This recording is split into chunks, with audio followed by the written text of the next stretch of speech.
Woohoo! Hey, welcome to the Red Kingdom. It's Conservative Cat on Cities 92.9, the news and talk of Bloomington Normal. We've got so much to get to this morning.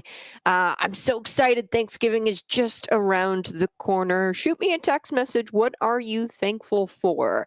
We're going to get into HBO. They're supporting J.K. Rowling. J.K. Rowling, she is, of course, the author and the creator of the Harry Potter series. And surprisingly, HBO is getting behind her. They're supporting her. They're saying she, quote, has the right to express her personal views. This is amazing. And then you've got Bill Clinton, who makes this hilarious. I think it's unintentionally hilarious, but he makes this claim, of course, that Trump destroyed faith in government. This is kind of hilarious. It's unintentional, of course, Bill Clinton saying this.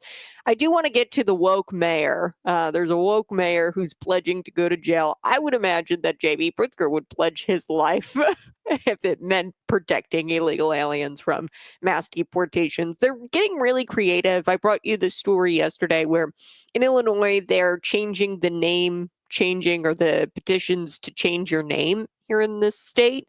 They're laxing the rules around that. And it's going to provide, kind of a loophole for these illegal immigrants to change their name and to hide from the Trump administration and their deportation policies. So we're going to get to all of that here in the 6 o'clock hour. I'm live on YouTube, Facebook, Twitter, and Rumble. You can find me there. I do want to talk about the woke mob, okay? Because when you pledge, like, your life, is destroyed if you dare go against the woke mob and their dogma, their mantra. If you go up against their edicts, they will try to destroy your life. And this is what they were doing to J.K. Rowling, okay? And the worst sin of all is standing up for women, okay, at a time when the patriarchy is doing everything it can to take down women and to destroy women's rights. And this is the actual patriarchy. This is the establishment via trans policies. They're trying to dismantle and destroy women's rights. This is the actual patriarchy. And the worst of all is standing up for women.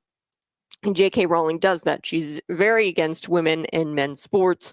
So HBO is actually standing by J.K. Rowling. And, I don't know about you, but do you feel like you can wear a Trump hat? Do you feel like you can wear a Trump shirt out in public nowadays? I think we're winning the culture war here. But HBO, they're standing behind J.K. Rowling. Being a part of this new Harry Potter series on HBO. I don't know exactly. I'm not a big Harry Potter fan, but you have to hand it to J.K. Rowling. Probably one of the best fictional series ever for young teens, for teenagers. I know everybody loved this growing up. I never got into it. I'm not much of magic or like a mythical reader.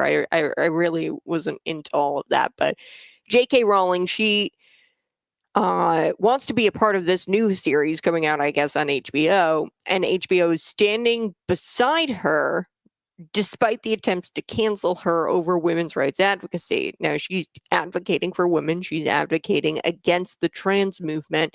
J.K. Rowling, quote, has the right to express her personal views. We will remain focused on the development of the new series, which will only benefit from her involvement. Yeah, having the creator of, Harry Potter involved in this new Harry Potter series, probably a benefit for the series and for the TV show, right? So they understand that her involvement is needed, and they're not bending the knee to the woke mob. J.K. Rowling has long been a target of the woke mob for standing up for what's right, for standing up for women's rights, and they're being destroyed. The rights of women, and they're being destroyed at an alarming rate. You've got the representative Nancy Mace pushing for a ban biological men being in female bathrooms or bathrooms that don't correspond to their biological sex in federal buildings on federal property. Okay, so However, given how painfully stupid it is to appease the mob, HBO has doubled down with their decision to keep her on in the development of the new Harry Potter series. So it is it is like almost a mandate to appease this mob, and it always has been. But here is like one of the first stories. This is why I pulled it. This is one of the first stories after Trump was elected where you've got a major woke, traditionally woke player here, HBO standing beside JK Rowling, and this hasn't happened. Usually there is this, painfully stupid pressure. Really, they cave to the pressure to appease the mob. So, according to Fox News, in a statement given to Hollywood outlet Variety, the company defended its relationship with the author, whose landmark series is being adapted for an HBO show, and insisted that she has the right to express her views. J.K. Rowling has the right to express her personal views. We will remain focused on the development of the new series, which will benefit from her involvement. This is incredible.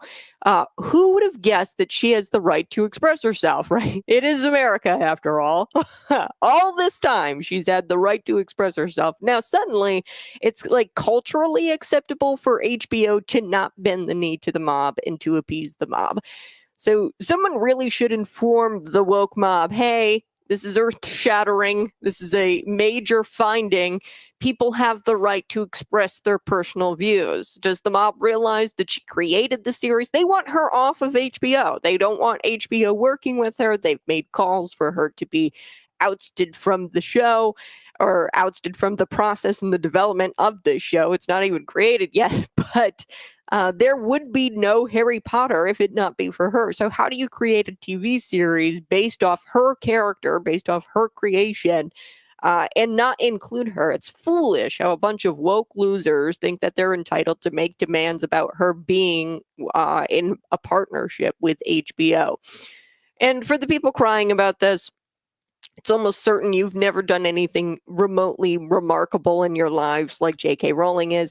And really, what I think this boils down to is that the woke mob is jealous to their very core. They're jealous of your personal views. They're jealous of J.K. Rowling, and down to its core, this is a jealousy thing, and they want to see your life because their miserable lives.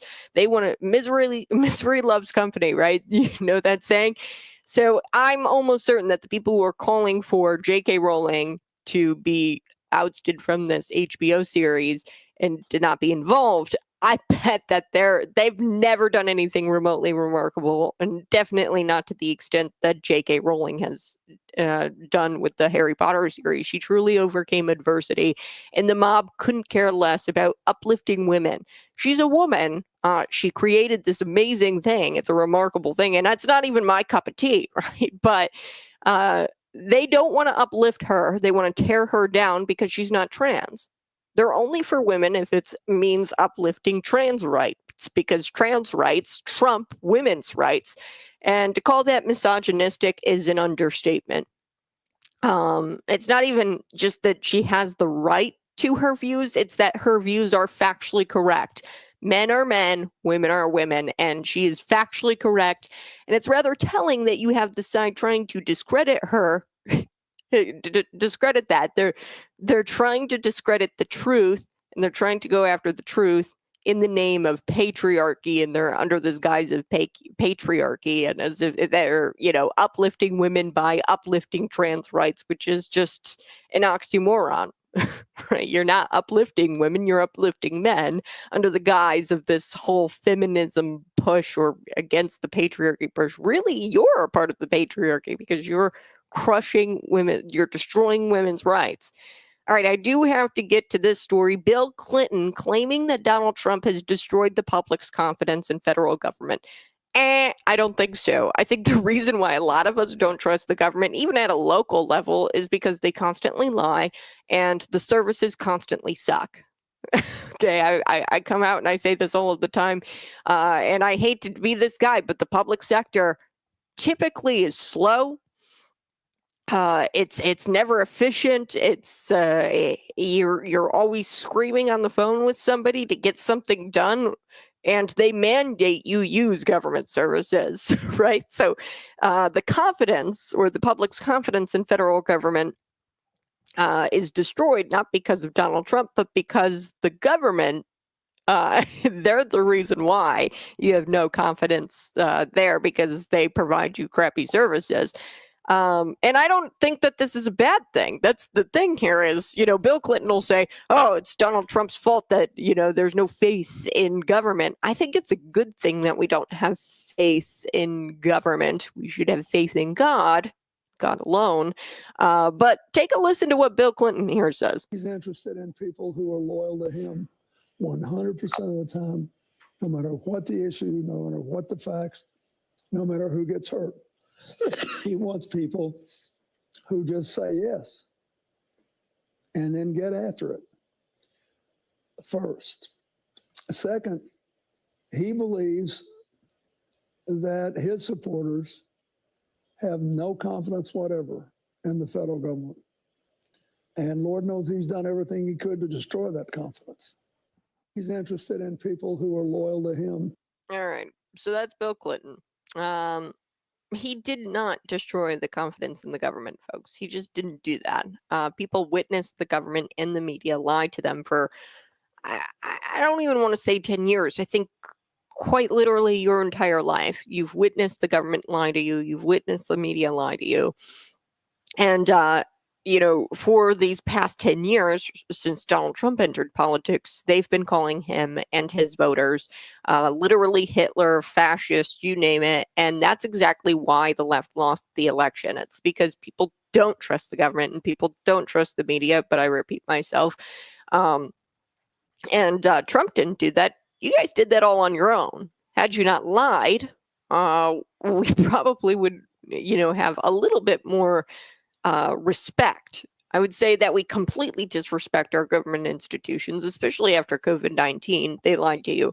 And I don't want to say you should put your faith in government. That's not a bad thing to not have faith in your government. In fact, you should not have faith in your government, faith in God and God alone. To have respect, I think that we should respect our government. I have zero respect for local, state, and federal government at this point. There is very, very little public servants whom I respect. Respect is earned. It's not just doled out. I'm not just going to give it to you for free. You have to earn it. You have to earn my respect. Now, I'm going to give you the basic human decency of respect. Everybody's human in the public sector. I'm not saying that. And I'm not going to, go down and, hurt these people or call for violence or anything like that. I'm saying I don't respect these people. I don't trust these people. And that's government institutions, bureaucracies, agencies, all of it. There's maybe, and I could probably count on my one hand, certain elected officials whom I think are decent human beings. And I don't even like their voting record 100%, which you're never going to find. But there are probably on my one hand, I could name them, a few elected officials, none of the local officials, some state representatives, maybe some people in the federal government. Elected officials is what I'm talking about. And that's going to be really hard for me to do, to name those people. But yeah, like I said, people witnessed the government lie to them, the media lied to them. Additionally, the justice system was weaponized against Donald Trump and others, J6ers, right? And did they think that the people were going to trust the bureaucracy responsible for going after a major political candidate? No, we were never going to trust that bureaucracy that's responsible for that, because when you abuse the legal system, that's not something that instills trust. Okay, when you abuse the legal system, I don't trust you. And the dumb part is that the left claims the government system is racist, but yet they still want you to bow down and trust them. They say, oh, it's systemically racist. The government is systemically racist. They'll say this all of the time, but yet they still want you to bow down and trust them. And as if they have your best interest at heart. They even tell you that the government is crap and America is crap and the system is rigged, or the system is racist, right? So they can't even get their own logic straight because all they care about is Donald Trump. That's all they care about is Donald Trump, Donald Trump. So I got to take a quick break, but when we're going to come back, we're going to finish up this story, but I do also want to get to Mayor Mike Johnston. Now, that's not to be confused with Mayor Mike Johnson, the Speaker of the House. He's the Denver mayor, Denver, Colorado. So I'm going to be talking about this story because what this mayor does is so funny. He says that he's willing to go to jail if that means protecting illegal immigrants. Really harboring illegal aliens and being an accomplice in violating federal law, right? That's what he's saying. He says, I'm willing to go to jail for the illegal immigrants. So I'm going to be right back with that. It's Conservative Cat on Cities 92.9.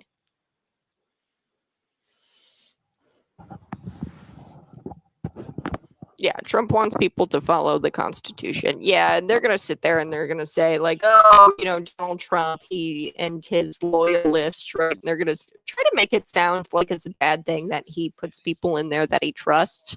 Can you blame the guy for wanting to put, people that he trusts in these, in his administration? The guy just had the DOJ weaponized against him. He had the entire government weaponized against him. You think that, I don't know, he's going to put people in these positions that he trusts, typically outsiders. You've got Pete Hegseth.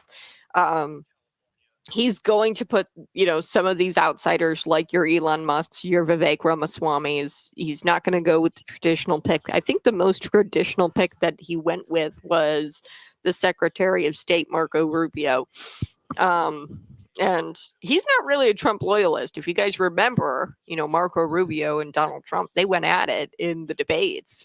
I think he called them Little Marco or something like that. And Marco Rubio was extremely rude to President Donald Trump. Trump was rude to Marco Rubio as well. Even his own vice president, J.D. Vance, was not a pro-Trump guy in 2016. So they're not loyalists. They're not like from the get, I love Donald Trump and I'm a Donald Trump supporter through and through. At one point, a lot of people, even Elon Musk, I'd imagine Vivek Ramaswamy was, had more Democratic views. You see these people, the pendulum swinging, right, to the other side. They were all Democrats. RFK Jr., for Pete's sake. I mean, I saw a clip. I don't know if it was real. It was some sort of phone call where, RFK Jr. had said something to the effect that Trump and his supporters were, Nazi-esque people, or like I'm misquoting him here. He said something that wasn't supportive of Donald Trump or his supporters. Okay, RFK Jr. I'd have to look up the phone call. This was, a year or so ago. And your positions change. Okay, so none of these people are Trump loyalists. In fact, most of them started out hating him and then eventually learned to love his policies. They woke up and they saw they're awake now. Not woke, but awake. They're awake, and they realize that under Donald Trump, we had no new wars, and there was peace. And everybody had more money in their wallet, okay, which is all the president is really supposed to do, is to ensure that we have protection from our enemies, foreign and domestic, and to allow us to be prosperous and have prosperity, right? Life, liberty, and the pursuit of happiness. That's it. I mean, all I say is, hey, national security, that's what the president should be doing. All of this, tax credit stuff and all that, leave that to the legislators. The borders, national security, all of that should be the president. Foreign wars, that should be what the president focuses on. And Trump was good at all of that. The tariffs, making sure American businesses did business here in America. He's very good at being America first. And that's really what the job of the president is.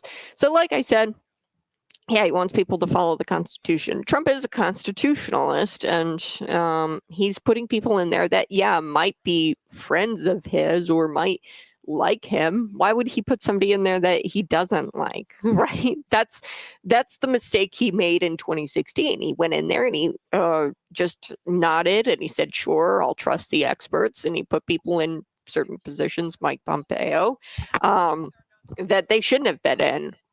Fauci, right? He allowed for a lot of these bureaucrats to kind of come in, the experts to come in and govern for him, which I think that, he had to see, and perhaps this is a bigger plan, and I'm not privy to his plan, God's plan, for Donald Trump, but I like the way it turned out, because now Donald Trump in a 2024 term, or in this 2025 term, he doesn't get sworn in or until January 20th, 2025. But his new term, right, he'll go in knowing who all the bad actors are, knowing that he can't trust people, and knowing that these agencies have too much power. And this is why he created DOGE, the Department of Government Efficiency, to kind of weed those people out. So he's going to have more power with the House, with the Senate, with the Supreme Court. He's going to have more power than he would have had he won in 2020.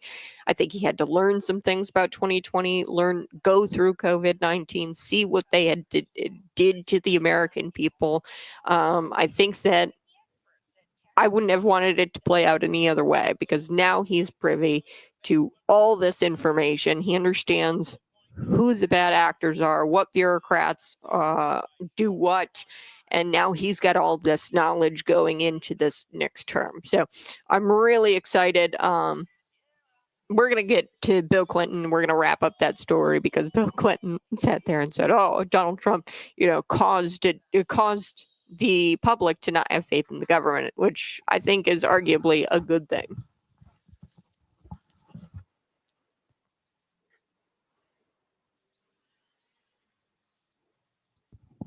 Donald Trump, he's the reason why people don't have faith in the government. Wah! That's Bill Clinton. Like, gee, I might just trust the government now.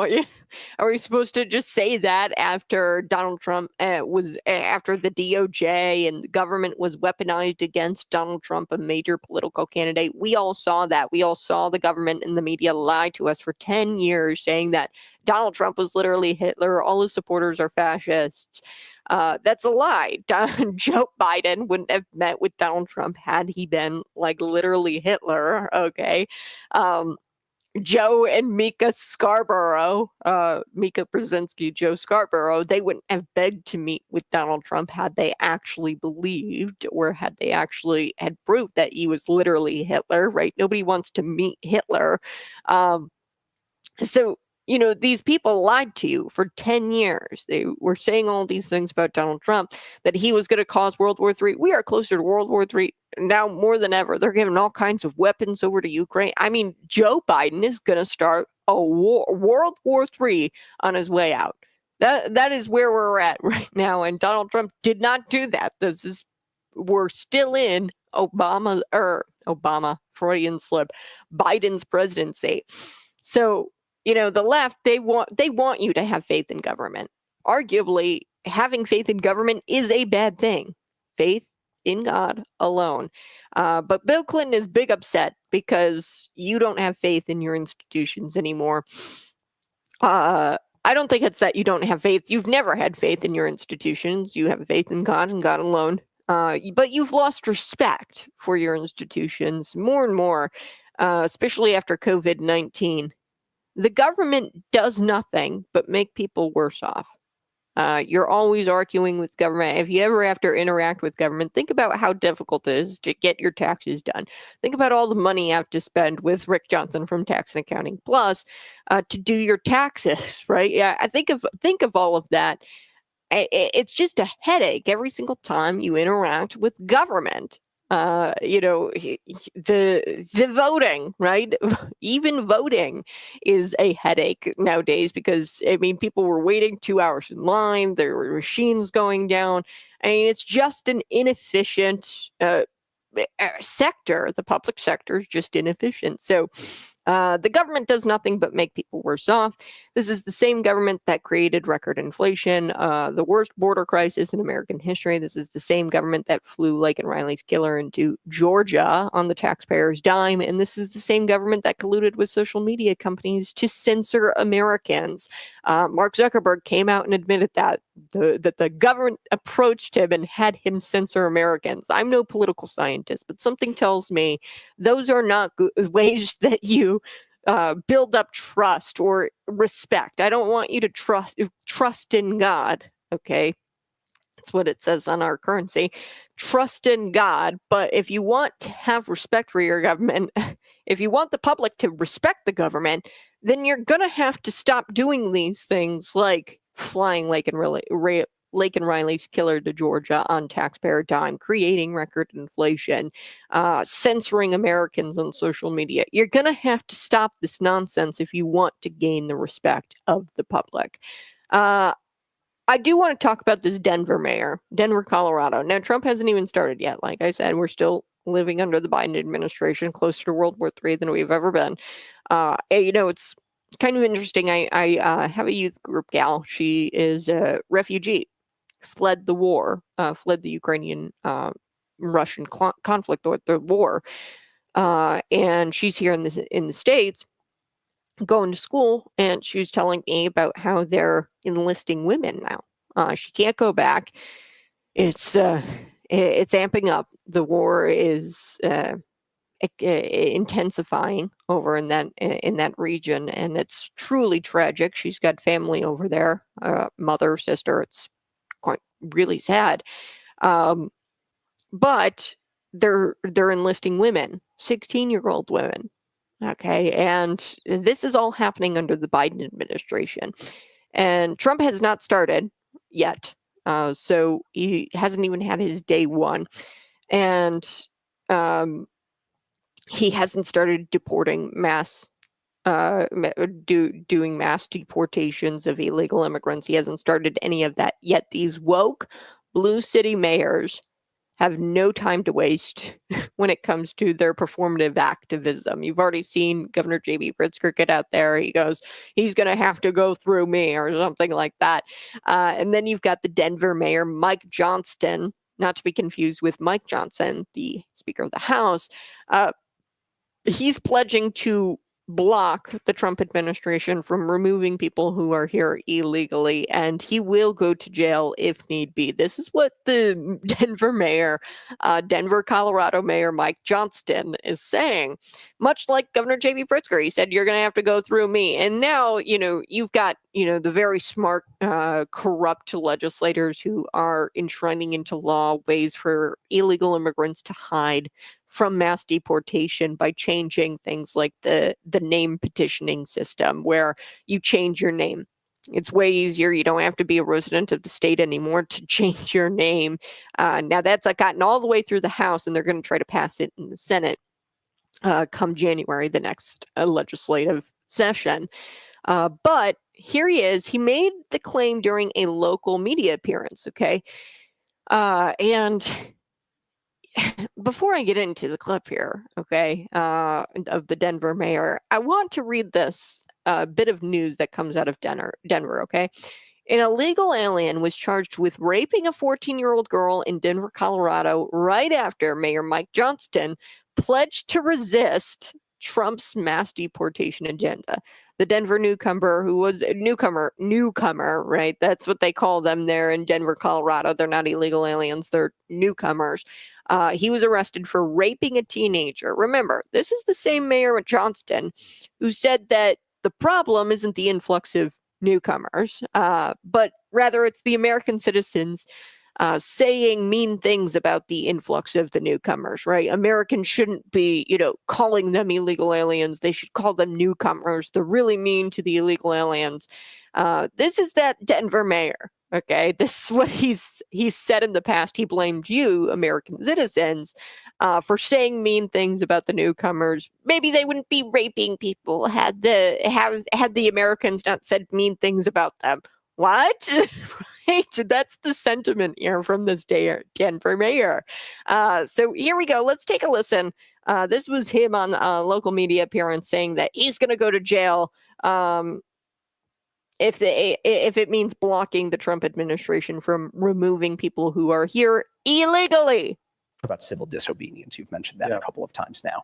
Would you be willing to participate in those as the mayor of Denver? Would you be willing to go out and protest these things? I would. If I believe that our residents are having their rights violated, if I think things are happening that are illegal or immoral or un-American in our city, I would certainly protest it. And I would expect other residents would do the same.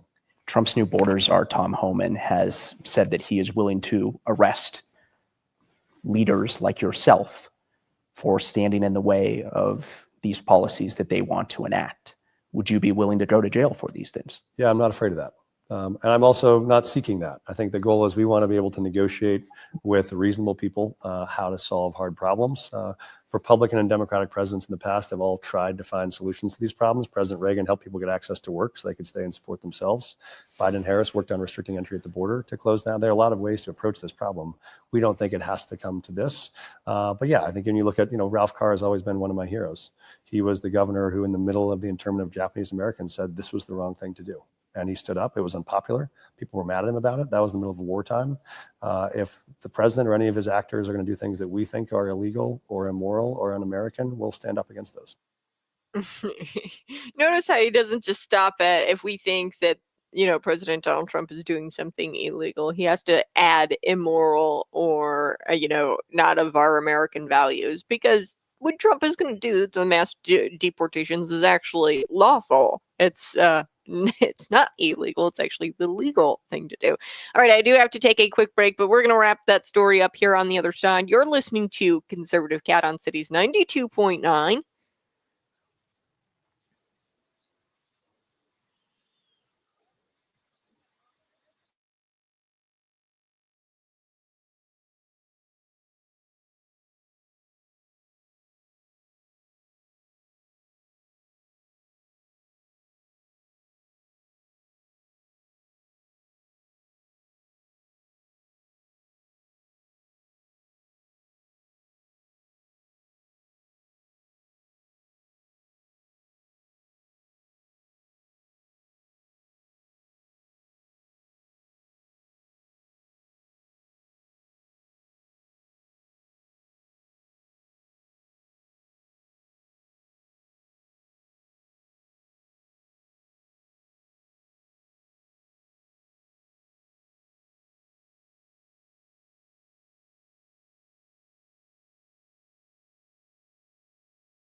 Woohoo! Hey, good morning. It's Conservative Cat on Cities 92.9, the news and talk of Bloomington Normal. We've got so much to get to this morning. I'm going to jump right in and talk a little bit about Mike Johnston, the mayor of Denver. He's a Democrat mayor of Denver, and he said that he's going to go to jail rather than let Trump deport people who are there illegally, there in Denver illegally. This is kind of incredible because, and I want to, I played the clip for you. He was on the local news. He was talking about how he'd rather go to jail, or he's willing to go to jail in order to protect these illegal immigrants. Oh, how heroic. But here's where the comedy, or the unironic comedy, kind of comes in. It's that Johnston, this mayor in Denver, he actually defunded the police. He says that, I'm not going to let Donald Trump come in here and do illegal things or do immoral things. Or do things that are against the Americans, against American values. That's what he says in this, interview he did with the local news there.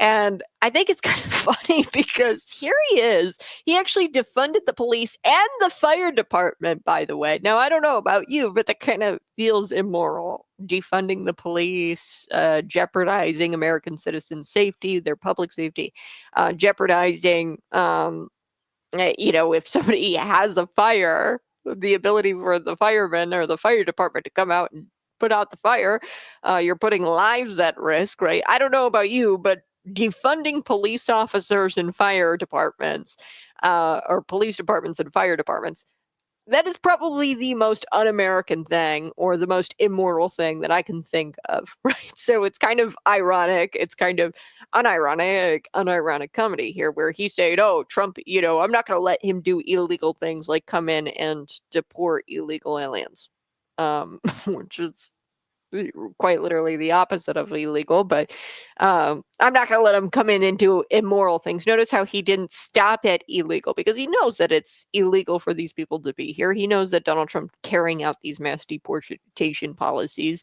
is actually the right thing to do. It's actually the lawful thing to do. And actually the compassionate thing to do, I won't get into it, but it's the compassionate thing to do for these people. But he doesn't stop at saying that it's illegal. He goes on and he says it's immoral, it's un-American, yada, yada. And this guy, this Denver mayor, he actually laid off a bunch of workers, by the way, government workers, which I'm like, okay, yes, keep doing that. But he laid off a bunch of workers. These were real people with jobs, okay? And I'm not saying, absolutely no government. Sometimes you need government services if they're going to do their job right and efficiently. But he laid off a bunch of workers. He also had to cut services for American residents. Okay, this is the type of guy he is. He's willing to cut all these things, cut crucial services like, oh, I don't know, the fire department, defund the fire department. He's willing to do that to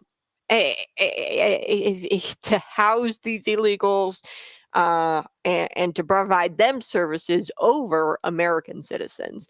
So what did he get in return? What do these newcomers or illegal aliens do in return, right? He's willing to sacrifice the services provided to American citizens.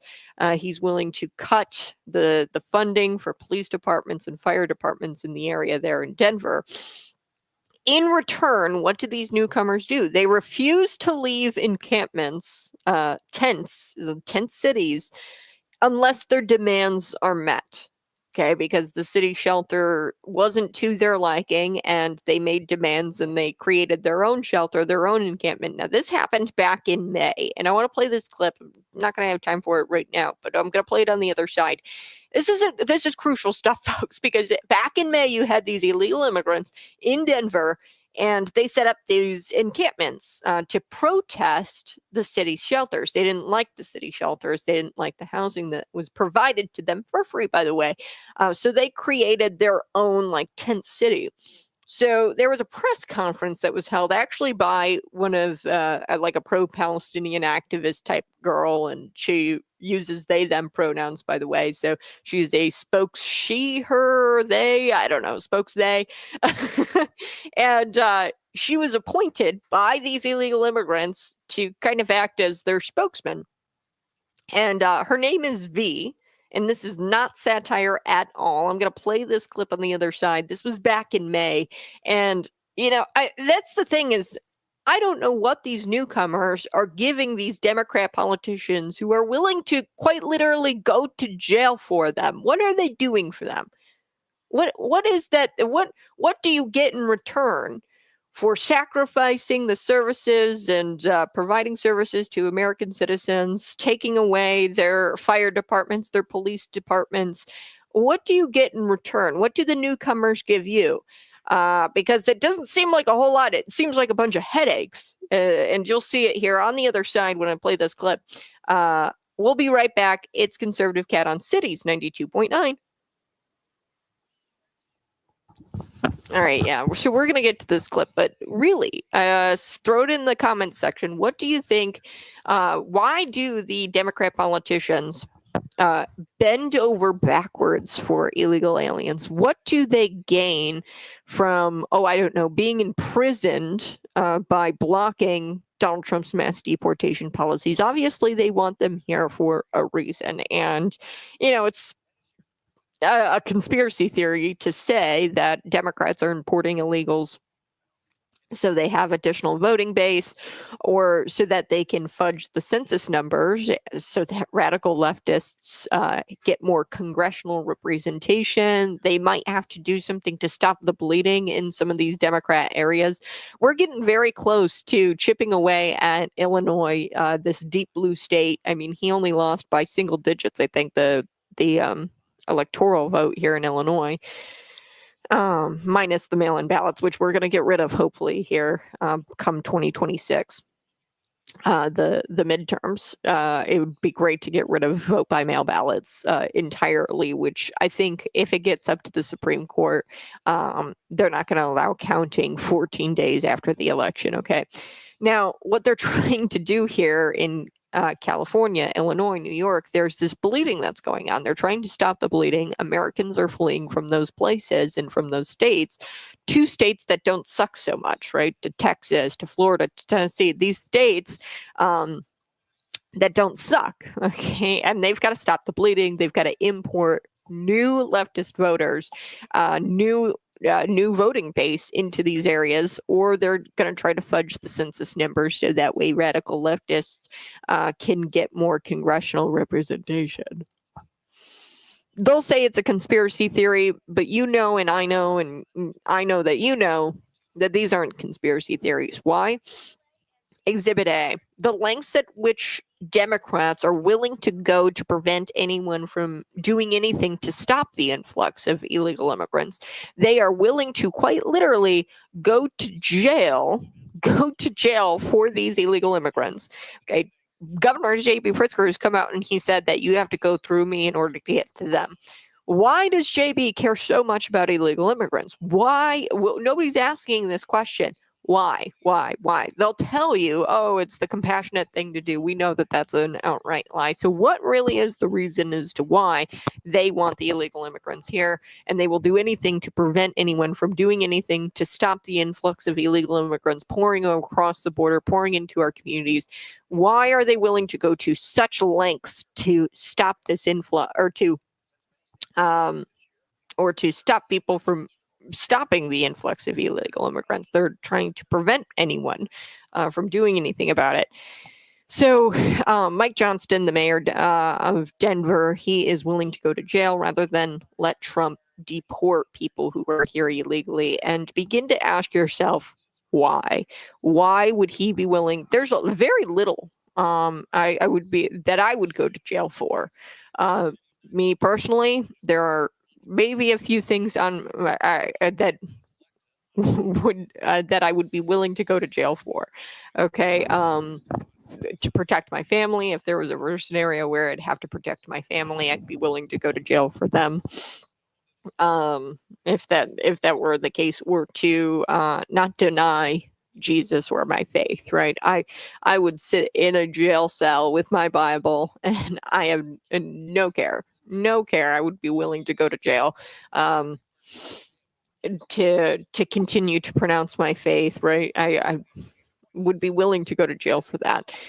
There's very little of which you could get me to sit in a jail cell or to go to jail. Okay.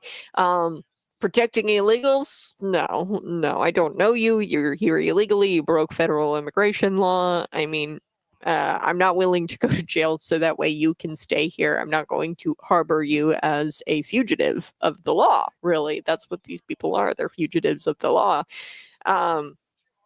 They didn't go through the port of entry. They're not seeking asylum the correct way. They're not doing it the legal way. There's all kinds of things. DACA, visa, work visas, you've got green cards. You've got all this ways to become a citizen or ways to be here legally. You've got work visas. You've got student visas where you can come and go to school, right? They didn't do that. They just literally walked over the border. You're breaking federal immigration law.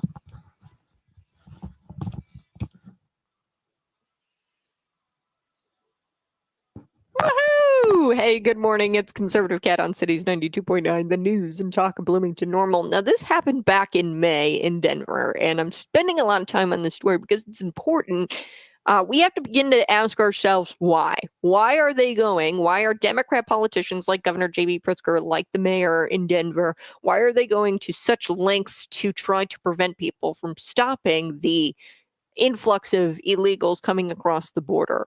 Okay, why are they going to such lengths to block this? I want to play this. Her name is V. She uses they, them pronouns. She was the spoke she, her, I don't know, for this encampment. There were a bunch of illegal immigrants in Denver. They set up an encampment because they were protesting the city shelters. They didn't like the way the city shelters were set up. So this is V. She's the spokesday. Here we go. I'm V Reeves with HAND, House Keys Action Network Denver. I use they, them pronouns. My name is spelled V, just the letter V. Last name Reeves. So we called for this emergency press conference because it became very clear from several meetings that we've been having with the folks here at this encampment and also with other migrants that there needed to be clarification on the kinds of systemic conditions these folks are put under. There's a lot of dissonance and a huge amount of difference between what is coming out of the city and what the mayor is saying and what the reality of these people's lives are. There's also so many incredibly strong parallels that come between the cause for the unhoused migrants' rights here in Colorado and in the U.S., and then there are parallels with the fight for a free Palestine. Now, a lot of that comes from the fact that we're facing a common enemy.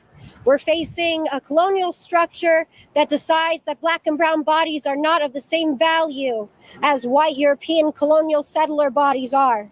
Oh, I'm going to lose my mind. Okay, so back then, it was in May of 2024, folks, this encampment. Okay, and I brought this up because what is it that these newcomers are providing these Democrat politicians? Why are these Democrat politicians willing to quite literally go to jail for these people? In return, I mean, for, cutting the fire department funding, cutting the police department funding in Denver, he laid off a bunch of government workers. He had to cut services for American residents or for Denver residents. Okay. So what in return are these newcomers giving them? Okay, you're willing to go to jail for these people. What are they giving you in return? This group, back in May, they were demanding that the city shelters, cook their food with fresh, culturally appropriate ingredients provided by the city. That means, instead of these pre-made meals, like with chicken, rice, flour, oil, butter, tomatoes, onions, right? That's what they were using, pre-made meals. They would, bring in culturally appropriate ingredients. Okay. And they were demanding that they not be punished for eating outside food in the city shelters. these are some of their demands. Like, I'm not even joking. I've got to take a quick break, but we're going to come back and we're going to wrap this story up. I do want to get to young voters. They are approving of Donald Trump, a huge bump in popularity for Donald Trump, mostly young voters. I'll be right back. It's Conservative Cat on Cities 92.9, the news and talk of Bloomington Normal.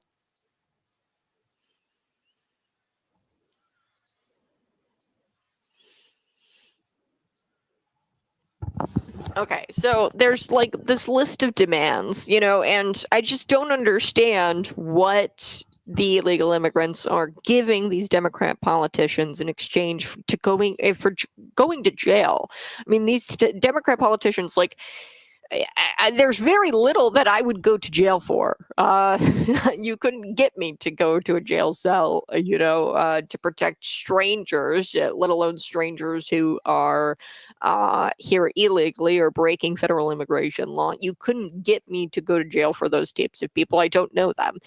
These are elitists as well, by the way. They could care less about anybody but themselves. You think Governor J.B. Pritzker actually cares about, illegal immigrants and migrants? Give me a break. Okay. Only thing he cares about is, putting things into his pie hole. Okay. That's the only thing Governor J.B. Pritzker cares about, and his Hyatt hotel and, becoming something because he wasn't able to do it in the private sector. That's the only thing J.B. cares about is really his national stage, his campaigns, his political appearances. That's all he really cares about. He doesn't actually care about these people. I mean, how could he? He's so far removed from the real world, right? He's an elitist. He's worth billions of dollars. Now, you've got this woman here in this clip, and she's, demanding things. Actually, some of the funniest demands were, oh, you have to bring in culturally appropriate ingredients into the city shelters in order for us to clean up our encampment. Also, we want unlimited shower access without any time limits. Look, folks, this is like all on taxpayer dime. You mean to tell me that you want unlimited shower access? I don't even get that at my house. Okay, so we're limited with our, hot water, right? Unlimited showers. Like, come on, give me a break. Where I always try to cut my shower to about 10-15 minutes. Okay. Save on water, right? I mean, even in my house, we don't get unlimited use of the electricity. We conserve our resources. So, they want unlimited shower access, and they wanted the sheriff that sleeps inside and monitors the city shelters 24/7 to not be there anymore. They said, we're not criminals. We don't want to be treated as such. We're, not in the military. We're civilians. We should have unlimited shower access, and we shouldn't have the sheriff sleeping inside. What? Like, these are just ridiculous demands. It's the funniest demand, I think, is the sheriff, where, they're like, oh, we don't want to be watched. What? What? Yeah, that's like begging for disaster. You're just going to let a ton of people into this building without any kind of oversight or monitoring. I mean, or protection. I mean, come on. Like, are you inviting a disaster to happen in one of these shelters? So the lecture from the left in the media is that this is a conspiracy to say that the Democrat politicians, who are willing to go to prison, by the way, to protect these illegal immigrants, it's a conspiracy theory to even suggest that Democrats are importing illegals to have an additional voting base or to fudge the census numbers to provide more congressional representation for radical leftists or these blue areas, right? We lost a congressional seat in Illinois because of the population loss we've suffered. So this importation of illegals is to gain us more representation, to fudge the census numbers. We have to do something to stop the bleeding in these liberal cities. And then the Democrats' politician solution to that is to import illegal immigrants. Because you need representation and you need voters to continue to have controls in these blue strongholds. So control in these blue strongholds. So I know that I know that these aren't conspiracy theories. So it's proven that these aren't conspiracy theories because the lengths at which these Democrats are willing to go. All right, I do want to get to Illinois lawmakers disagreeing about the qualifications of Pete Hegseth. We had, of course, Tammy Duckworth weighing in on Pete Hegseth. I think it's really funny. Tammy Duckworth, she, gets out there and she was talking about her position on females in combat, which, I'm totally all in with Pete Hegseth's position on this. And I do appreciate women in the service. I'm not saying that I don't appreciate women in the service. I do think that they should not serve in combat roles. They should not serve in combat roles. So I do want to talk about this. This is, Duckworth, of course, saying it's flat out wrong for Pete Hegseth to have his view that women should not serve in the military in combat roles. Okay, so Pete Hegseth, he does have this view. So I fact checked it, made sure that he actually said this on a podcast because that's what the left likes to do. They like to take words and manipulate it. But he did actually say, he goes, I love women in the service. I love women service members who contribute amazingly to this country because everything about men and women serving together does make the situation more complicated. Okay, so he said that he doesn't like women in combat, and he says that these situations can complicate manners when you have men and women in combat situations. It can complicate things. And it can, complication in combat zones, that means casualties or worse. Okay, so that's what Pete Hegseth said in this podcast. It was the Sean Ryan podcast. And I'm going to be chatting a little bit about, of course, Tammy Duckworth and her position here. You're listening to Conservative Cat. Go ahead and smash that like button. We're going to be right back with more ahead here on Conservative Cat.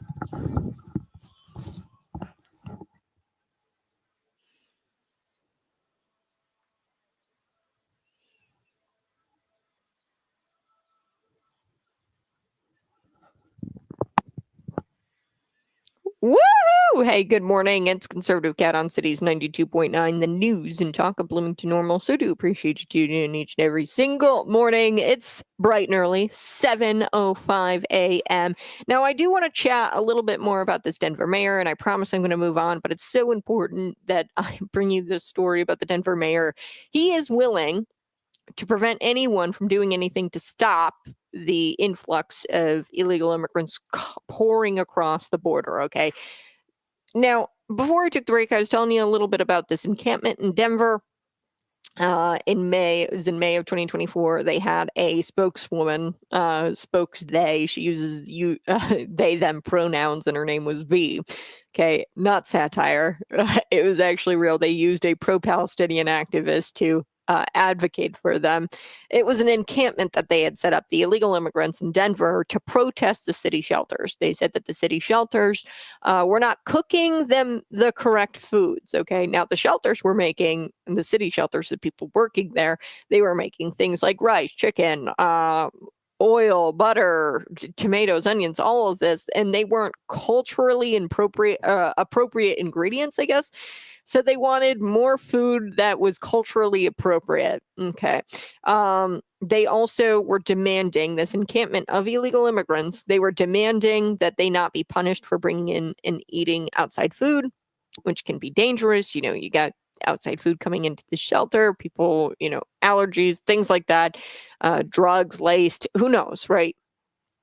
So there's rules in place to ensure that everybody is safe in these city shelters. Okay, this is a government, it's a government building, government run. There are going to be rules that you have to follow if you want to reside in a city shelter. Why? Because the city shelter, the resources there are all taxpayer funded.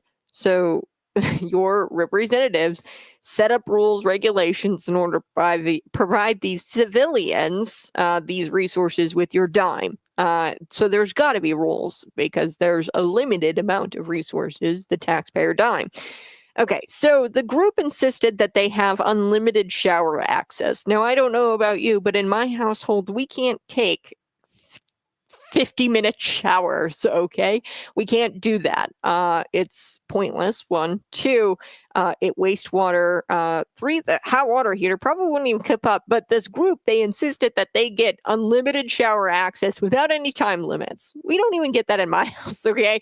So they said, quote, "We're not the military, we're civilians. We're not in the military, we're civilians." That's what this encampment said when they were making their demands. Now, my favorite demand is this. They insisted that the sheriffs that sleep there inside and then they monitor the city shelter.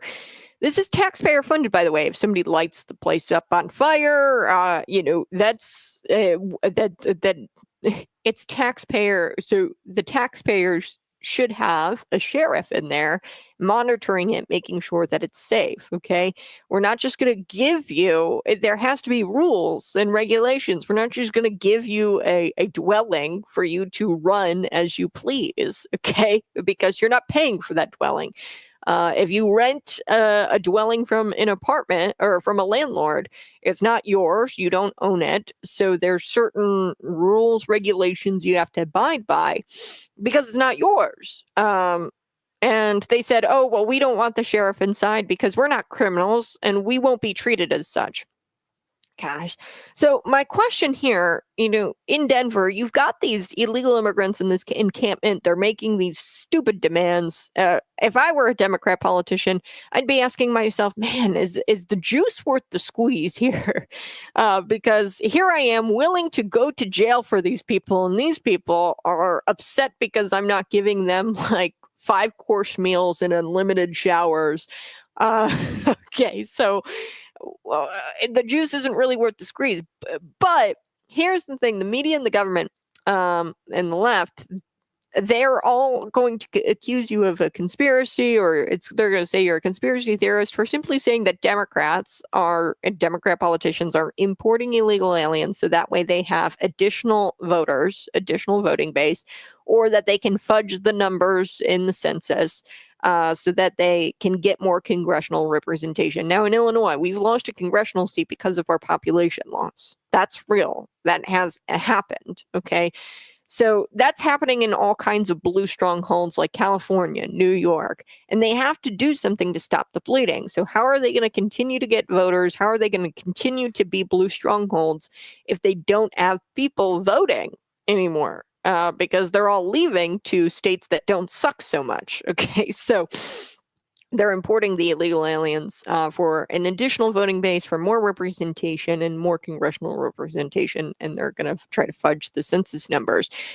I mean, that's not conspiracy. You're willing to go to jail for these people, the same people who are acting like a bunch of whiny babies, who don't want to be, monitored by a sheriff, who don't want to, take 10, 15-minute showers, and who aren't willing to eat, chicken and rice. They want the 5-course meal on the taxpayer dime. What did these people do for you? To the point where you're willing to go to jail. This Democrat mayor and Governor Jamie Pritzker has come out and said, you're going to have to go through me. What do these people give you? Really, what are you getting in return? Mike Johnston, the Democrat mayor of Denver, says that he'll go to jail rather than let Trump deport people who are here illegally. The legislature, the state legislature in Illinois, they're working double time right now. They actually crafted a bill that makes it easier to change your name. And, they're going to use the illegal immigrants, of course, to try to hide from Donald Trump's mass deportation policies. They're changing their name to hide from him. They're working hard. And why are you putting in this much effort? Look, I'm cool if Mike Johnson has to go to jail. If you're harboring illegal immigrants, that's against federal immigration law. So I do want to talk about Tammy Duckworth. I want to talk about Tammy Duckworth. A couple of Illinois lawmakers, they're disagreeing over the qualifications of the President-elect Donald Trump's pick for the Defense Secretary, Pete Hegseth. Now, you got Tammy Duckworth. She's a veteran. She was on CBS. And she says that Hegseth is just flat out wrong in his view that women should not serve in the military and combat roles. Okay. Now, he was very clear about his view on the Sean Ryan podcast. Now, I took a listen to this podcast. Duckworth is just simply offended by Hegseth's views and his comments. Okay, that's what this is. I want to play this clip of Duckworth. She was on with, I think, Margaret Brenner. I don't know what her name is on CBS, but she's just big mad and she's offended. And here's the thing. She's like, oh, he's just flat out wrong for his views. He's a terrible human being. He's, a misogynist for having this viewpoint. But really, this was a viewpoint that the Marine Corps, Special Ops, Navy SEALs, they all take this viewpoint. A lot of people in the military community have this viewpoint. Tammy Duckworth just doesn't happen to have the same viewpoint, which she's entitled to. You are totally entitled to this opinion of yours, Tammy Duckworth. But that doesn't disqualify him just because his viewpoint is different than yours on this issue where, should women serve in the military in combat roles, specifically combat roles. And just because she thinks it's okay for women to serve in combat roles and Hegseth doesn't think that's okay, doesn't mean that he's not qualified or that automatically disqualifies him. He just has a different viewpoint than you. All right, I do want to play this. Here we go. Having served in combat yourself, what do you think of the idea that women make fighting more complicated? That was specifically what he focused on. Well, it just shows his lack of understanding of where our military is. He was a pretty low-ranking guy in the military, and he never had a command position. He was a platoon leader, I think, once or twice, but he never even commanded a company. And so this is a man who is inordinately unqualified for the position. Remember that the Pentagon is 3 million servicemen and women and civilians. It is over $900 billion budget. He's never run anything anywhere near to that size. And frankly, women actually make our military more effective. And I personally found that I brought many insights to my job when I was a company commander, when I was a logistics officer that came from my own personal background that made things better. I took better care of my men, for example, in my unit. I was often the only woman in an all-male unit, and my gender wasn't a problem. I just adapted, and we continued to perform the mission. Okay, so State Representative David Freese, he's a veteran as well, Illinois representative, and if he had to guess, he's just thinks Duckworth was offended by Hegseth's comments, which you can be offended by people's political views all the time or people's positions on things. But Hegseth, he made some comments on the Sean Ryan podcast. Okay, so here's what David Freese says. He says, if you're a female, you might take offense when you think a female is getting insulted or is slighted. And I don't think that was Pete's motivation here with expressing his view on the Sean Ryan podcast, okay? I think he was just talking about physical realities, that men are simply stronger than women physically. And what I'm saying is that, and what I think Pete Hegseth is saying, for example, a Navy SEAL, whatever the physical requirements are, they should be the same for men and women. We shouldn't be dumbing down physical requirements for women to obtain roles in special ops, like the Navy SEALs. So I listened to a little bit of the podcast. Here's what Hegseth had to say. So you're going to hear a lot of manipulating of his position here on the mainstream. Like Margaret Brenner was saying, oh, it's complicated. It is complicated. And he, of course, provides the context of which, how it can complicate things in the military if there's men and women housed together, intense in combat zones. It can get very complicated, especially if, those women are not as strong, in those combat zones. Your unit is your unit. You have to be there to support them, man or woman. And say a woman is behind, right? Or is, either they're marching 70 miles with a huge backpack, 70-pound backpack on their back, and she can't do it physically, just can't do it. You're dragging your unit behind, and you have to stay with her because that's your soldier, and you have to stay with her. So it does complicate things. And when you have complication in combat zones, that's not a good thing. That usually results in casualties or worse. So here's what Hegseth said. He goes, I love women service members. He's not against women serving in the military, but he was very clear. He said he doesn't like women in combat. And he goes, I love women service members who have contributed amazingly. Because everything about women and men serving together makes the situation more complicated, and complication in combat zones means casualties or far worse. This is what Hegseth says. He says on the Sean Ryan podcast, quote, when you actually break down what they did in the studies to open the door for women in combat, they just ignored them. They ignored all the studies, okay? And Special Ops, Marine Corps, they fought this, but the special operations, they've held the line in regards to women in combat fairly well. They were lowering the standard.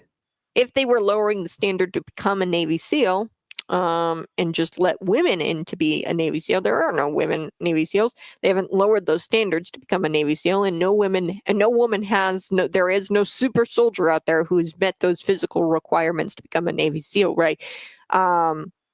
If it's going to change the capabilities of Navy SEAls. There's not, I don't know if there's ever been a woman Navy SEAL. I'll have to look it up.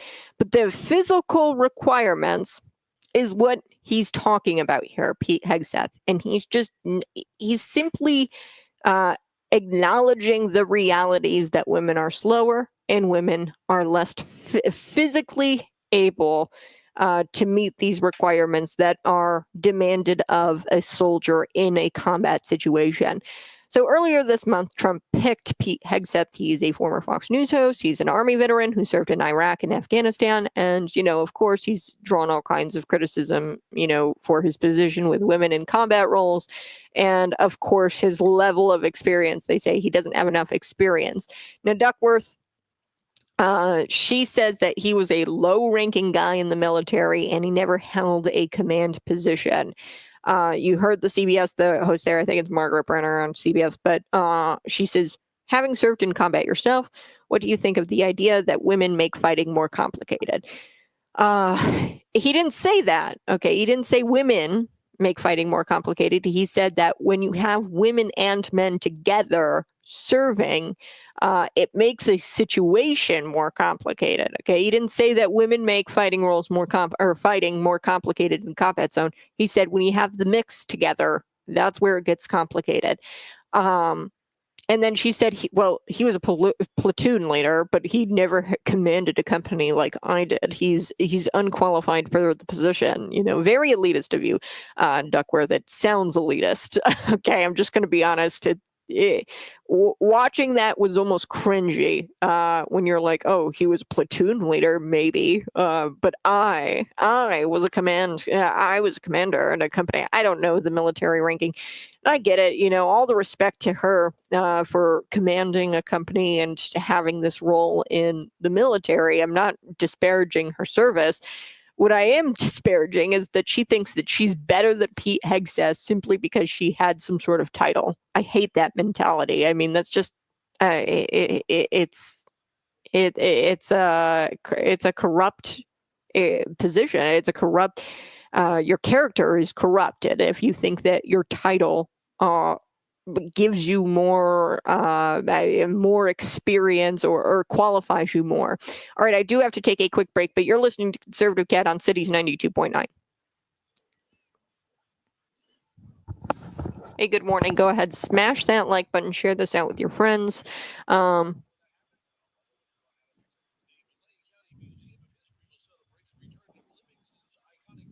Yeah, I think she had sustained injuries. So from what I understand, she sustained severe injuries when her helicopter was hit by an RPG. She was deployed to Iraq as a Black Hawk helicopter pilot. Okay, so in 2004. So she was also commanded a company. So saw combat. Obviously, she sustained injuries and was hit by an RPG. I'm not disparaging her service at all. What I am saying is that, she managed to get a title or to get promoted in the military, which, depends on your unit. And it depends on how many positions are within that unit. Okay. And he very well, Pete Hegseth, could have gotten the next promotion had he stayed in longer. But there was probably somebody in his unit who was there longer than he was. He didn't stay in very long. or as long as maybe others. They could both be, he and another guy in his unit could both be equally qualified, but this person had more time in, which means he gets the promotion over Hegseth, right? So that's kind of how it works in the private sector too. I could do everything that a coworker of mine can do, and we're both have the same qualifications. We both do the same job. We both do it well. But most likely, the coworker that's been there for several years is going to get the promotion over me, right? So that's how that works in the private sector as well. And to disparage somebody just because they don't have this length of time under their belt in the service, because that's how it goes. You have to have a whole lot of time in the service to get up in ranking. Just because he doesn't have that rank doesn't mean that he's not qualified, right? He's actually run veteran advocacy groups, charities, things like that. Nothing to the side or nothing near to the scale of the Pentagon. I don't think a whole lot of people have managed an agency the size of the Pentagon. Nobody's managed probably a $900 billion budget, right? So I don't know who they're wanting Trump to tap. But the point is, it's all about partisan politics. It's just because Trump picked him. That's why she's going after him. A lot of military people. In fact, I'm pretty sure, if I'm not mistaken, the special ops, I'm going to look this up.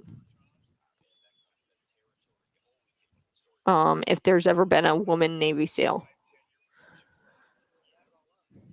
There is not yet a female Navy SEAL. Yep. They're not able to complete, and they've kind of held the standards here for a woman. They've kind of held these physical requirements, and no woman has been able to meet the physical requirements in order to officially become a Navy SEAL. Okay, so there are plenty of people in the military that agree with each other. Hey, there's plenty consensus that, hey, we shouldn't be lowering our physical requirements just so that way women can get in and become, say, Navy SEALs. There's so many people in the military community that agree with that.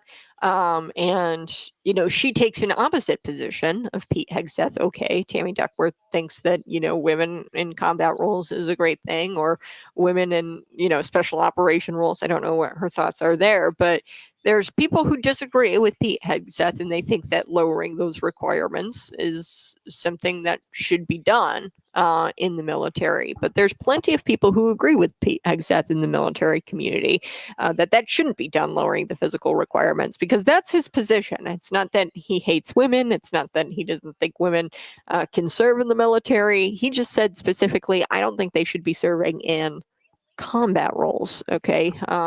Specifically, he says, I don't think they should be serving in combat roles because it complicates things when you mix men and women together, and it makes the situation more complicated, and that complication can lead to casualties. Okay, so he's not ripping on women. He's not saying women complicate things. He's saying that when you have that dynamic between men and women in a combat zone, you're going to run the risk of casualties or something even worse. So that's what he said. I had to provide clarification. But we're going to be right back. It's Conservative Cat.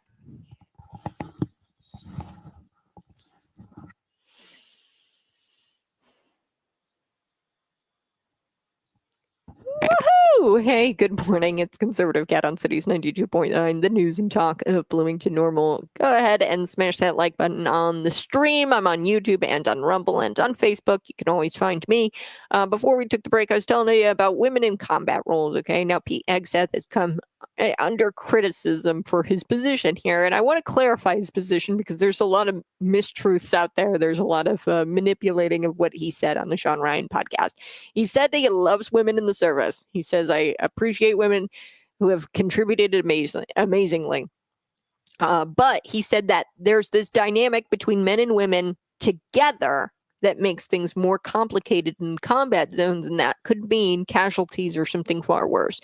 And he talks about special operations. They've held the line in regards to women in combat. You don't have a woman Navy SEAL. I looked it up. There is no female Navy SEAL, which means no woman has been able to meet that physical requirement. Okay, to become a Navy SEAL, they've not been able to do that. So, if you change the physical requirements, it's going to change the capabilities of what Navy SEALs are able to do on special op missions. Okay. Duckworth, like I said, I am not disparaging her service. She can have an opposing viewpoint with Hegseth on this. She can think that it's perfectly fine for women to serve in combat roles. But just because they differ on these positions, he thinks that women shouldn't be serving in combat roles. She thinks that women shouldn't serve in combat roles. Just because they have differing viewpoints does not mean that he is unqualified. And then she, took a stab at him and said that he was a low-ranking guy in the military. I want to clear something up here. He served in Baghdad, Iraq, Samaria, and he served as an infantry platoon leader and later as a civil military operations officer. Now, David Freese, he served in Desert Storm. He's a state representative for Illinois. And he said that Hegseth is perfectly qualified and he'd love to see him in that position. He said, quote, there's only so many positions in every unit, which makes sense. There's only so many positions and promotions you can get in the private sector as well. And he may have very well could have gotten a promotion or become a commanding officer of some kind had he stayed longer in the military. Okay. You could be equally qualified. So in my line of work, right, I have a coworker, we're equally qualified. However, this coworker has more time in the industry, right? He's going to get the promotion over me naturally. We are both equally qualified, but naturally, if you have more time in, you're going to get the promotion over the guy who hasn't had the time in there. Okay, so he could have gotten a promotion, but there's only so many positions available. So to disparage him or to say he's unqualified simply because he didn't have a high rank in the military is silly. There is no set list for the Secretary of Defense. Like, you have to be a commanding officer. Like, that's not that's silly. Or you have had to manage something to the scale of the Pentagon, the $900 billion budget or whatever it is. No, nobody has had that kind of experience. Nobody has had the experience of managing the Pentagon. They don't have it until they do it, obviously. So the military is what David Freese says, kills people and blows things up. And that's all that should be considered when a man or a woman goes into the service. So lowering the physical requirements to allow women in combat zones is a tragedy, really. I think it's a tragedy. And Free suggested that Duckworth is likely just opposed to Hegseth's position that, hey, skin color, gender, it's irrelevant when recruiting new service members and when promoting them. All of that stuff is irrelevant. Are you physically able to kill people and blow things up? Are you physically able to do that? That's all that should be considered. Now, I do have to take a quick break, but when we come back, we're going to be talking a little bit about Bill Maher.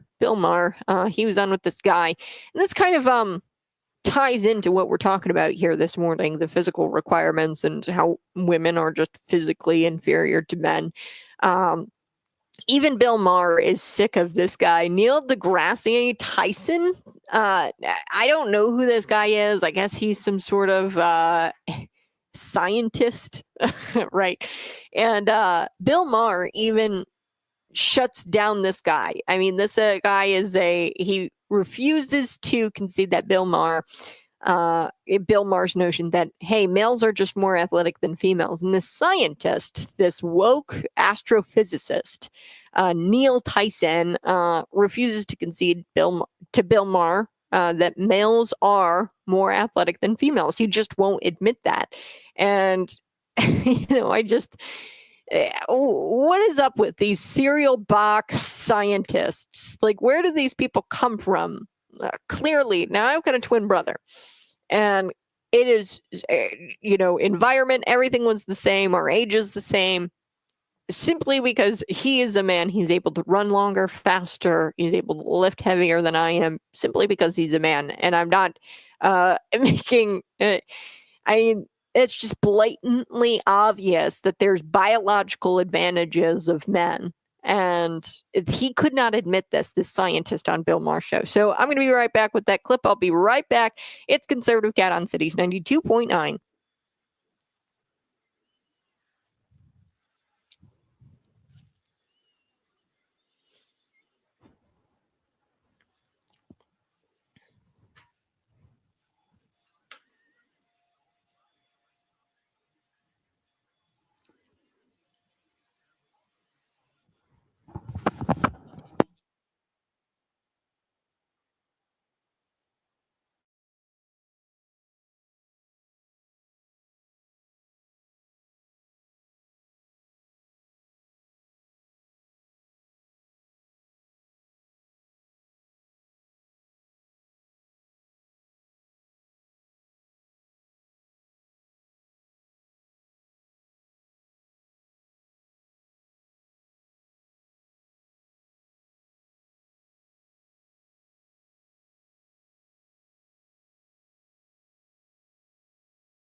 Hey, good morning. It's Conservative Cat on Cities 92.9, the news and talk of blooming normal. I so do appreciate you tuning in each and every single day. Yes, I want to play this clip.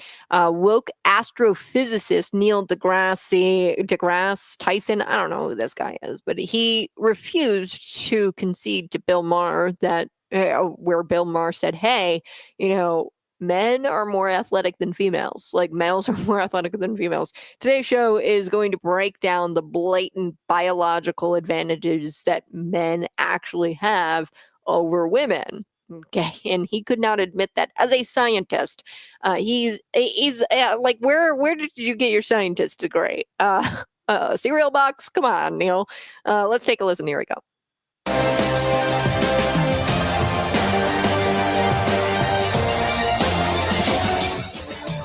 Bill Maher clashed with scientist Neil deGrasse Tyson over transgender issues in Friday's episode of Real Time with Bill Maher. The host and deGrasse Tyson sparred over why Democrats lost the November elections and if it did, in fact, have anything to do with transgender culture wars. Let's watch that clip. I'm not for canceling anybody on either side. Yeah. So but here's what I think is the scandal. What? This is in Scientific American. Yeah. Less than a year ago. Uh-huh. Inequity between male and female athletes is a result not of inherent biological differences between the sexes, but of biases in how they are treated in sports. That's nuts. All right, so I want to play a little bit of that. That was Bill Maher, Neil deGrasse Tyson, and him were on the show. And they claim, the left, that these are non-issues, and they don't care about the whole trans issue or anything like that. They'll say, oh, you guys are fabricating culture wars, but yet they stand behind policies. Kamala Harris did it in California. She stood behind policies that allowed prisoners, inmates, transgender inmates, to get transgender surgeries or hormones on taxpayer dime. Okay, they stand behind these policies, although in the same breath they'll say, "Oh, we don't care about trans issues. We don't really care about that. You guys are fabricating a culture war. You're manufacturing a culture war, right?" They'll accuse you of that, and they'll claim that they don't care, but they stand behind the policy. So Bill Maher, who's often, kind of late to the game. I don't really like Bill Maher at all, to be honest with you, because he kind of rides the coattails of the conservative movement, and it's just like, gosh, you're just so late to the game, man. But his take was right here. According to the New York Post, he said during his show, Real Time, he's the host of that show, Bill Maher, and he clashed with this liberal scientist, Neil deGrasse Tyson, over his refusal to say that men have physical advantages over women and in sports. Okay, so he was insisting he's part of the problem. That Neil is part of the problem here, and that's why Democrats lose the election, is because they aren't willing to agree with biological truths and blatant biological facts that, hey, men and women have biological differences and men have biological advantages over women. And he said, you're part of the problem, you're why Democrats lost the election. He says that's nuts. That's nuts to suggest that women are the same physically as men, and it's in Scientific American, and that's why Democrats lost the election. This is what Bill Maher says. Now, this astrophysicist, he responded by letting out a big old belly laugh. He lets out this belly laugh, and he says, ha ha ha,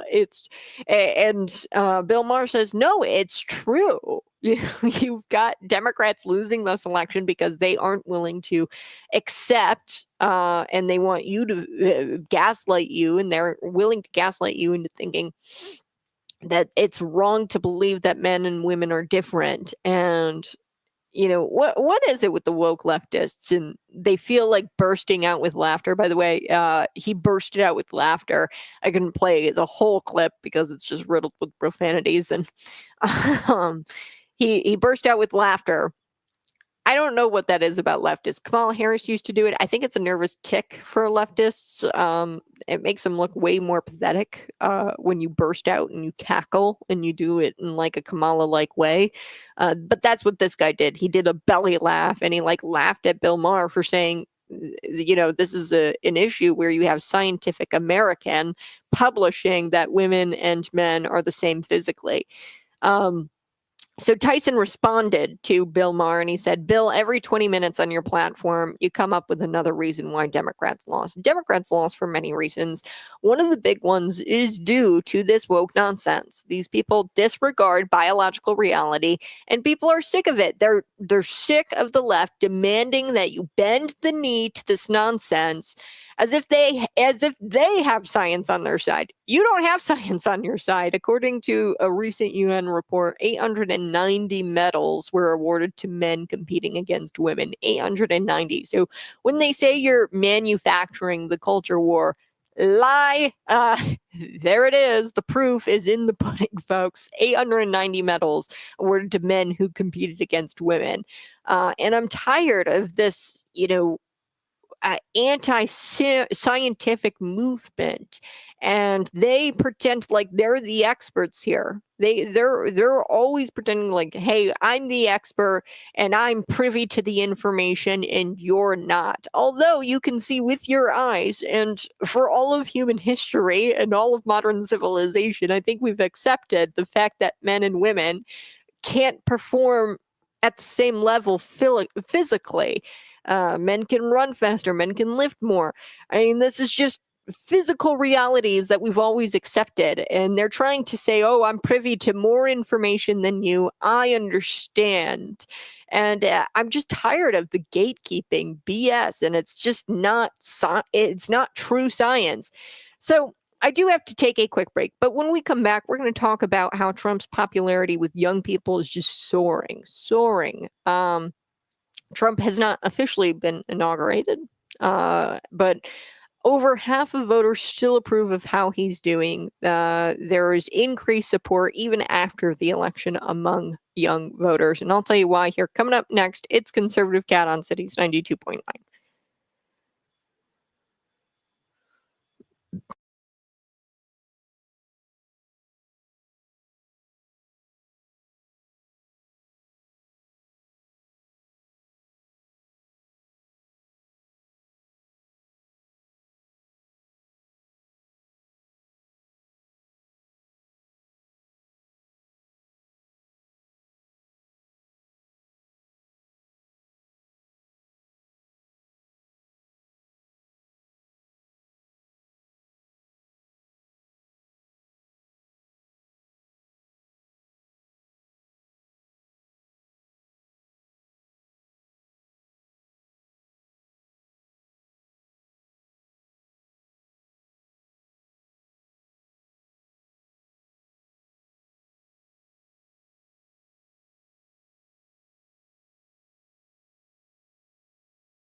Yo, hey, good morning. It's Conservative Cat on Cities 92.9, the news and talk of Bloomington Normal. So do appreciate you tuning in each and every single morning. It's Daily Show, 6 a.m. to 8 a.m. Now, I do want to talk a little bit about, of course, the joy that you can't fabricate, you can't deny that is coming from Trump. I mean, there's joy and popularity. Okay. And these are things that you cannot fake with the masses. Okay. The masses have joy. The masses are approving of Donald Trump. And, the left, they selected one of the most unpopular candidates that they probably, I mean, she was so unpopular, one of the most unpopular and incompetent candidates in American history outside of Joe Biden.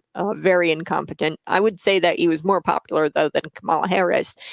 So while the Dems were, banking on the younger generation in the female rage, right? The young females, they were banking on this.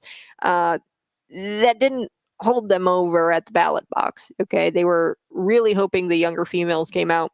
But things didn't go as planned. And Trump, he hasn't officially been inaugurated, but over half of voters still approve of how he's doing. He hasn't even been inaugurated, and his popularity continues to just soar, specifically amongst younger people. So according to the Daily Signal, 52% who approve Trump, 31% say they strongly approve of Trump, 21% say that they somewhat approve. And the poll also found that 43% of voters disapprove Donald Trump's performance so far, and 34% say that they strongly disapprove, and 9% say they somewhat disapprove. So a majority of people approve of how he's doing so far. Obviously, this means his picks, right? How is he doing as far as his cabinet picks? Another survey found that 59% of Hispanic voters approve of Donald Trump, with 26% of those 59 saying that they strongly approve of Donald Trump. So the best part about this is that the left cannot physically and they can't mentally comprehend how it's possible for Hispanic voters to not believe that Trump is literally Hitler, especially after the Puerto Rican thing. They thought for sure that they were going to get the Hispanic voters to turn on Donald Trump and think that he's literally Hitler. I want to play this clip. This is a good one. This is a younger voter. He's showing up in the numbers are so strong with these younger voters. This is a younger voter, and everybody's starting to realize what they say about Donald Trump was a total lie. And I think it's that we're winning the culture movement or the culture war here. Take a listen to this young voter. Here we go. I too was quite liberal during my college years, as we all are. I mean, American institutions are essentially left-wing indoctrination camps, and we know this to be true. You go in, you are inundated with left-wing orthodoxy, and you exit much more liberal than before. We all know this to be true. But then I started noticing many inconsistencies. Why does the media say that he hates the middle class when he established the largest middle class tax cuts in history, when the median middle class income was up $5,000? Why do they say he hates gay people when he wanted to decriminalize homosexuality worldwide? He has gay weddings all the time at Mar-a-Lago, and he was the only president in U.S. history to enter office having a pro-gay marriage position. Not the Bidens, not Obamas, not Clintons, no, Trump. Why do they claim he's some kind of racist when those claims had never been made before he ran for president? And then he's only ever accomplished wonderful things for minorities. Lowest ever poverty rates for Asian Americans, Black Americans, Latino Americans, and women. Highest ever employment rates for women, Latino Americans, Black Americans, Asian Americans. Why do the same celebrities who used to fawn over him, love him, adore him, suddenly think that he's the Antichrist? I'm talking Oprah, Ellen, Joy Behar, Whoopi Goldberg, Mika from MSNBC. They all loved him, and then suddenly they're instructed that he's literally Satan. I'm thinking, if censorship is used to control people and control the narrative, why did they ban the president from Twitter for 2 years, from Instagram for 2 years, from YouTube for 2 years, from Twitter for 2 years? Why did Twitter and Facebook then censor and shadow ban conservative accounts? I'm thinking, why did Twitter censor the Hunter Biden laptop story? Why did legacy media nearly uniformly post negatively about him for 8 consecutive years? So things are shady, and then they use lawfare against him. Lawfare is legal warfare. It's an attempted legal assassination. They weaponize the Department of Justice against the sitting president of the United States. That's never been done before in United States history. They drummed up a bunch of BS charges from some simple paperwork misfiling, one of them, and they turned it into 34 felonies, and they couldn't even go after him because the statute of limitations had run out. So a bunch of lawyers in New York who literally hate him changed the New York law so that they could prosecute him through a legal loophole. Most insane story ever. Meanwhile, they let the Clintons and Bidens off scot-free for genuine criminal behavior. So everything thus far is a lie. And then you listen to his press conferences for 30 minutes, the full 30 minutes, the full hour. And then you go on MSNBC, CNN, New York Times, and somehow they've spun his words around into the polar opposite of what he said. It's like I just saw him deliver a wonderful speech, and now the New York Times is tweeting that he said something horribly discriminatory. What? I mean, a good example of this is the Very Fine People hoax. He explicitly condemned hate groups, explicitly condemned them. And then all the headlines were, Trump condones these terrorist organizations. What? That is the polar opposite of what he did. And then All right, so this is obviously a young voter. Total of 55% of younger Americans aged 18 to 35 approve of Donald Trump. A survey found actually of those 55%, 30% say they strongly approve of Donald Trump, and 25% say they somewhat approve. So, this fake vibes, the joy, that didn't help at all. It didn't help voters, make ends meet. And they realized that people could literally care less about the fake vibes and the fake joy that Kamala Harris had. Breaking news. Jack Smith filed a motion to dismiss all the charges against President Donald Trump. The lawfare lost, America won. And it's crap like that that cost them really the election. Clearly, it was all fake. They weaponized the justice systems against a major political candidate, and people saw that for what it was.